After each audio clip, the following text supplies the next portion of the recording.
Yeah, and I think that our local area kind of was I don't want to say totally underappreciated, but it was taken for granted. It was like, oh yeah, that's in my backyard, but I'm going to go here. Well, we still don't. Yeah. If somebody says they want to come to California for a wine vacation, who says Sacramento? Nobody says that. No. We need to start saying that, everyone. Yeah, Sacramento. Sacramento, wine destination. Right, wine destination, wine trips, wine tours. I mean, that's, what you're doing and what we're doing is kind of the same thing, and trying to make people aware of what is really available in this area. And I mean, any wine experience is kind of available in 30, 40 minutes. Yeah, plus you can make a whole weekend of it and go hiking or go rafting, or there's so much to do. Right, or as you're heading up to Tahoe, stop by some wineries and then, continue on your journey up to Tahoe. I mean, so, I think that needs to be promoted more, that's right on your way to Tahoe. Yep. I mean, we all go up to Tahoe. Give us a chance. Stop on by. Come on in. Come on over. Have Drop a drink. on by. Yeah. And so,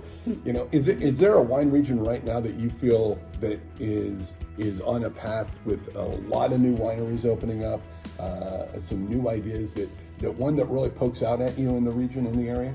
Gosh, I've been visiting all of the wine regions, and I think right now it's just kind of recreating the customer experience. So we did behind the cellar door. Right. And of course everything was by reservation. And I was telling you before this, we went to La Mesa, which had a lovely food and wine pairing. I really love their wines. And then we went around the corner to Distant Cellars, which I've lived here for 20 some years. I have never been to Distant Cellars. Well, it's because it's distant. Because it's distant. It's like tucked back in there. And it was a crazy fun time, and so much color and so much energy and food.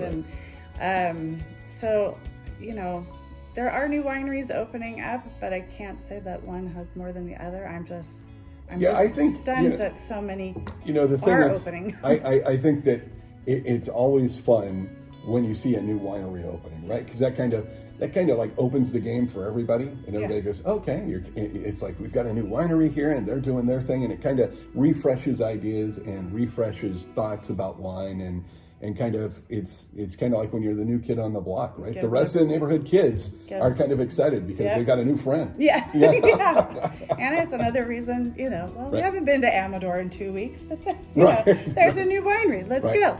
Right. 2 weeks. 2 weeks. Yeah, that's a long time. That's a long time between trips. It's starting to feel like that after we had a. So when does your next feature for Sacramento Magazine?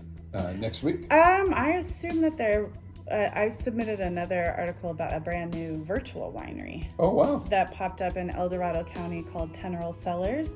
Okay. So they had an ad came across my social media feed, and quite frankly, it looked pretty slick. And I was thinking, I didn't realize it was local, but it had bottles with Ruth Bader Ginsburg on it, and I thought, oh, well, that's a very specific kind of thing. So I clicked the link, and lo and behold, they are up in Fairplay. Oh. These are well-made wines with locally sourced fruit, and they have a focus on, I guess, promoting social causes. So it's kind of a way for people to gather who want to contribute, to the community positively, but they've got an on-staff sommeliers, so they do all kinds of virtual tastings together. They have a chef who creates recipes to go with their wine club wines, and they do live music, and they do women's panels, and it's really, really cool. It's so well thought out, and it was born during COVID. Yeah, I mean, that's the thing we've seen is some new wineries come about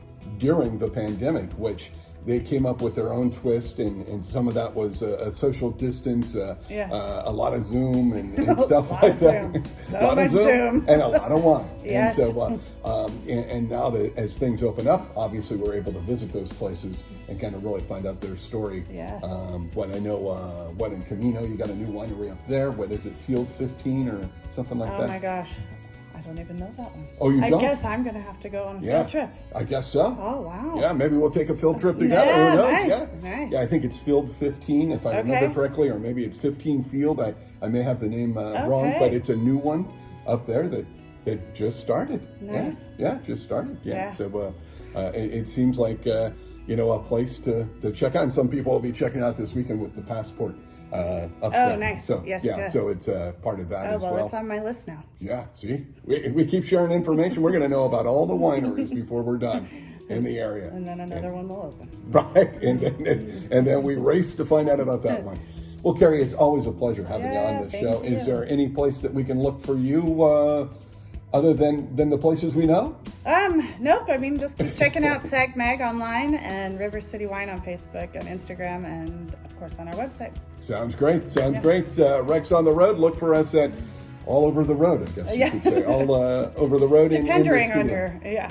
Yeah. So, check out our Facebook page. It is Rex on the Road Media, and it's at 1966. And Facebook won't let us change that for some reason. I thought, I'll put that in there. And so that's why people go, hey, that's weird, 1966, what's that about? I just put in a year, the year I was born, thinking I'll be able to change it once I get it up. Nope, they never let me. Nope. So, well, there you go. Rex on the Road Media at 1966, at least that's somehow how you can find us. And we'll be looking for you on the road, checking out more wine, and we'll see you next time.